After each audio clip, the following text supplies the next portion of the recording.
Hello YouTube, Fanta here, and today I am reviewing Fire Emblem Fates for the 3DS, specifically Birthright. Now I had a lot of time to spend with this game, and I have to say, this is probably my new favorite 3DS game. The story, the characters, the combat, and even the new My Castle mode made this game just absolutely incredible. But before we go into those other details and features, let's first talk about the story of it. And the story is kind of what this Fire Emblem is really focused on, because it has 3 different branching stories. The first hour and a half of every story is exactly the same until you get to the Branch of Fate, which is the defining moment of the game where you choose whether you want to play in Birthright, Conquest, or Revelation. The nice thing is that once you get to this Branch of Fate area in the game, you don't have to keep going there with each iteration of the game. Once you get to that part, you can actually click that option in your main menu, and it'll take you directly to that scene, so you don't have to keep playing that first hour and a half over and over and over every single time you want to try a new storyline. The storyline starts with your character awakening from a dream that is actually the Branch of Fate's part of the game. So it kind of starts you at the Branch of Fate and then brings you back to the actual beginning. You awake from your dream in the Nor Kingdom. While on your first mission, you're captured by the Hoshido people and taken back to their kingdom.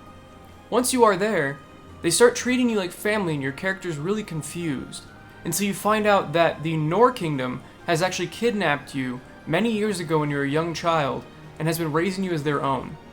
So now, that's where the Branch of Fate comes in. You were raised by the Nor people and they treated you like their son. However, your bloodline actually rests with the Hoshido people.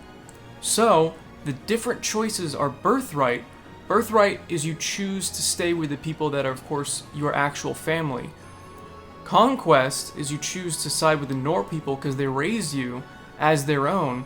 And in Revelation, you don't choose either of the sides, and you refuse to fight either side. Now, all these different storylines are very interesting.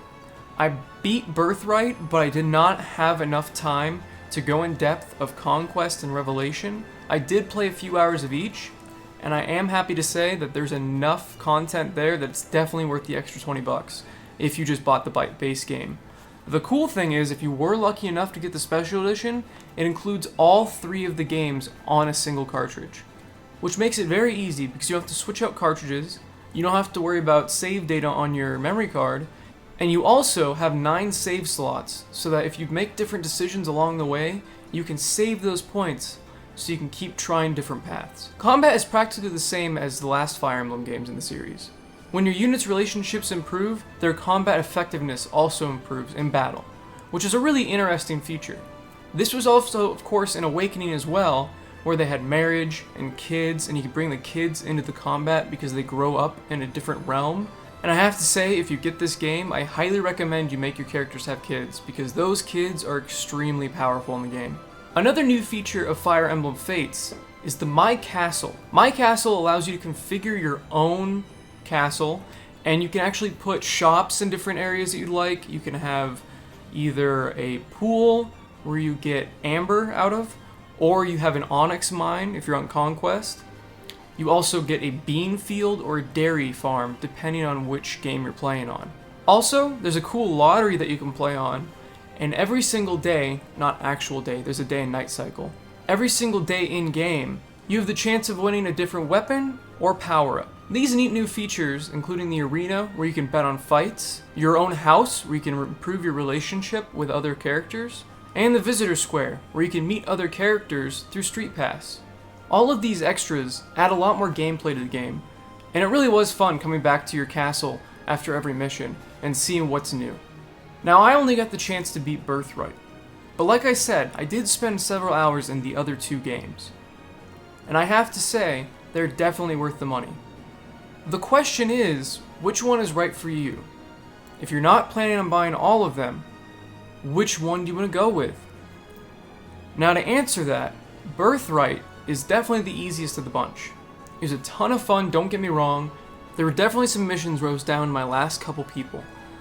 But the game as a whole was much easier than Conquest or Revelation. Conquest actually starts the game out with you being sent alone to a swamp. Now you do have other characters come in to help, but the characters are very few, and it is a very difficult battle, especially when it's your first actual battle. There were a lot more battles in Conquest that felt like those near-death battles that I had in Birthright.